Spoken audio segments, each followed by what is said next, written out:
नमस्ते। क्या आप भी पीएम किसान योजना की 20वीं किस्त का इंतजार कर रहे हैं और पैसा अब तक खाते में नहीं आया? तो घबराइए मत, आप अकेले नहीं हैं।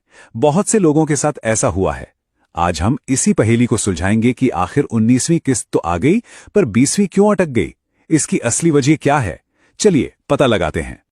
तो सबसे बड़ा सवाल यही है कि आखिर कुछ खातों में पीएम किसान की 20वीं किस्त क्यों नहीं आई। अगर आप भी ये जानना चाहते हैं तो आप बिल्कुल सही जगह पर हैं। हम आपको एकदम साफ साफ बताएंगे कि इसके पीछे क्या क्या वजह हो सकती हैं।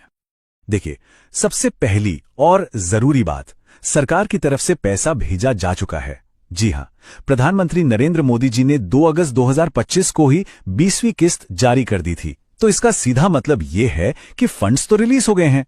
अगर पैसा आपके अकाउंट तक नहीं पहुंचा तो इसका मतलब प्रॉब्लम कहीं और है।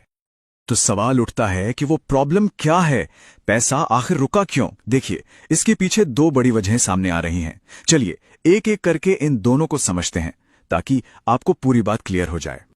तो जो पहली वजह है वो है जमीन का मालिकाना हक, यानी कि लैंड ओनरशिप। यह इस योजना की एक बहुत ही जरूरी शर्त है और लगता है कि कुछ लोगों के लिए मामला यहीं पर आके फंस गया है। अब इस नियम को जरा ध्यान से समझिए। नियम ये कहता है कि अगर किसी को खेती की जमीन का मालिकाना हक 1 फरवरी 2019 के बाद मिला है तो हो सकता है कि वो इस योजना के लिए पात्र ना हो। मतलब अगर आपके नाम पर जमीन इस तारीख के बाद आई है तो ये एक बहुत बड़ी वजह हो सकती है कि आपकी किस्त रोक दी गई हो। ठीक है, तो ये तो हुई पहली वजह। अब बात करते हैं दूसरी वजह की, और ये भी एक बहुत कॉमन कारण है। ये जुड़ा है एक ही परिवार में एक से ज्यादा लोगों के इस योजना का फायदा उठाने से। यहां पर नियम बहुत सीधा और साफ है। एक परिवार, एक ही लाभार्थी।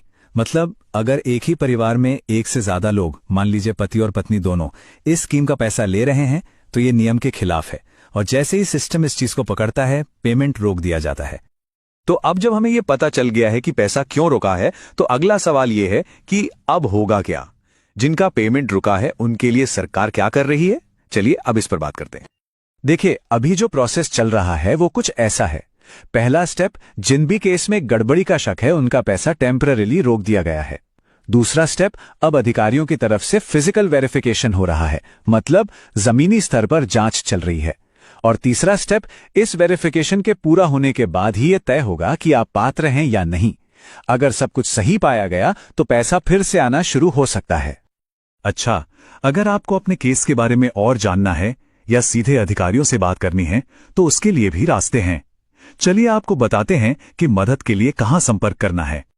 ये जानकारी आपके बहुत काम आ सकती है, इसे नोट कर लीजिए।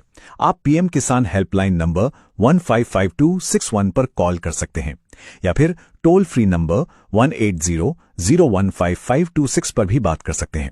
और हां, सारी ऑफिशियल जानकारी pmkisan.gov.in वेबसाइट पर भी मौजूद है।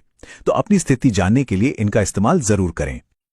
और आखिर में एक बड़ा सवाल जो इस सब से उठता है, क्या आपको लगता है कि इस तरह की जो सख्त वेरिफिकेशन होती है वो सरकारी योजनाओं को बेहतर बनाती है? क्या इससे ये पक्का होता है कि फायदा सिर्फ सही और जरूरतमंद लोगों तक ही पहुंचे? इस सवाल के साथ हम आपको छोड़े जाते हैं सोचने के लिए। धन्यवाद।